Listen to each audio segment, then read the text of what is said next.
एक बुजुर्ग औरत मर गई। यमराज लेने आए। औरत ने यमराज से पूछा, आप मुझे स्वर्ग ले जाएंगे या नर्क? यमराज बोले, दोनों में से कहीं नहीं। तुमने इस जन्म में बहुत ही अच्छे कर्म किए हैं, इसलिए मैं तुम्हें सीधे प्रभु के धाम ले जा रहा हूं। बुजुर्ग औरत खुश हो गई, बोली, धन्यवाद, पर मेरी आपसे एक विनती है। मैंने यहाँ धरती पर सबसे स्वर्ग नर्क के बारे में बहुत सुना है। मैं एक बार इन दोनों जगहों को देखना चाहती हूँ। यमराज बोले, तुम्हारे कर्म अच्छे हैं, इसलिए मैं तुम्हारी ये इच्छा पूरी करता हूँ। चलो हम स्वर्ग और नर्क के रास्ते से होते हुए प्रभु के धाम चलेंगे। दोनों चल पड़े। सबसे पहले नर्क आया। नर्क में बुजुर्ग औरत ने जोर जोर से लोगों की रोने की आवाज सुनी। वहां नर्क में सभी लोग दुबले पतले और बीमार दिखाई दे रहे थे। औरत ने एक आदमी से पूछा, यहाँ आप सब लोगों की ऐसी हालत क्यों है? आदमी बोला, तो और कैसी हालत होगी? मरने के बाद जब से यहाँ आए हैं हमने एक दिन भी खाना नहीं खाया। भूख से हमारी आत्माएं तड़प रही है। बुजुर्ग औरत की नजर एक विशाल पतीले पर पड़ी, जो कि लोगों के कद से करीब 100 फीट ऊंचा होगा। उस पतीले के ऊपर एक विशाल चम्मच लटका हुआ था। पतीले में से बहुत ही शानदार खुशबू आ रही थी। बुजुर्ग औरत ने उस आदमी से पूछा, इस पतीले में क्या है? आदमी मायूस होकर बोला, ये पतीला बहुत ही स्वादिष्ट खीर से हर समय भरा रहता है।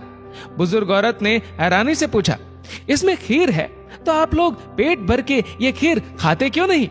भूख से क्यों तड़प रहे हैं? आदमी रो रो कर बोलने लगा, कैसे खाए?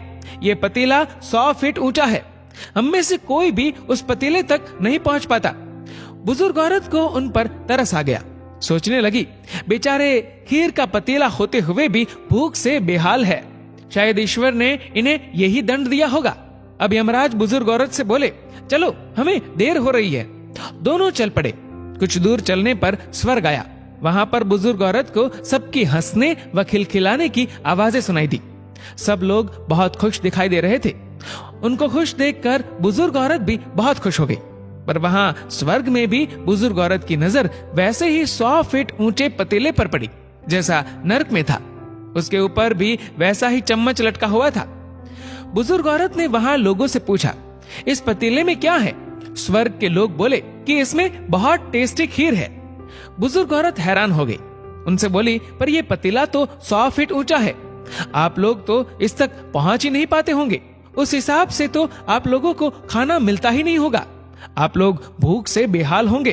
पर मुझे तो आप सभी इतने खुश लग रहे हो, ऐसे कैसे? उनमें से एक व्यक्ति बोला, हम सब लोग तो इस पतीले में से पेट भर के खीर खाते हैं। औरत बोली, पर कैसे? पतीला तो बहुत ऊंचा है।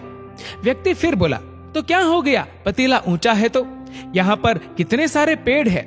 हमने इन पेड़ों की लकड़ी ली, उसको काटा और एक विशाल सीढ़ी का निर्माण किया। उस लकड़ी की सीढ़ी के सहारे हम पतीले तक पहुंचते हैं और सब मिलकर खीर का आनंद लेते हैं। बुजुर्ग औरत यमराज की तरफ देखने लगी। यमराज मुस्कुराए और बोले, ईश्वर ने स्वर्ग और नर्क मनुष्यों के हाथ में ही सौंप रखा है। चाहे तो अपने लिए नर्क बना ले, चाहे तो अपने लिए स्वर्ग। ईश्वर ने सबको एक समान हालातों में डाला है। उसके लिए उसके सभी बच्चे एक समान है। वो किसी से भेदभाव नहीं करता। वहां नर्क में भी पेड़ पौधे सब थे, पर वो लोग खुद ही आलसी है। उन्हें खीर हाथ में चाहिए।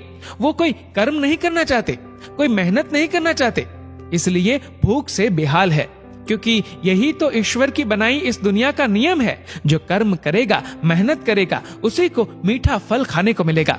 स्वर्ग के सपने छोड़ दो, नर्क का डर छोड़ दो। बस आपकी वजह से किसी का दिल ना दुखे, इतना सोचो। बाकी सब कुदरत पर छोड़ दो। दोस्तों, इस वीडियो को लेकर आपकी क्या राय है, नीचे कमेंट करके जरूर बताएगा। और अगर आपको वीडियो अच्छा लगा हो तो इस वीडियो को लाइक करेगा, शेयर करेगा ज्यादा से ज्यादा लोगों तक। और ऐसे ही और भी इंस्पिरेशनल वीडियोस के लिए सब्सक्राइब करें हमारे यूट्यूब चैनल को और फेसबुक पर फॉलो करें हमारे पेज को। धन्यवाद।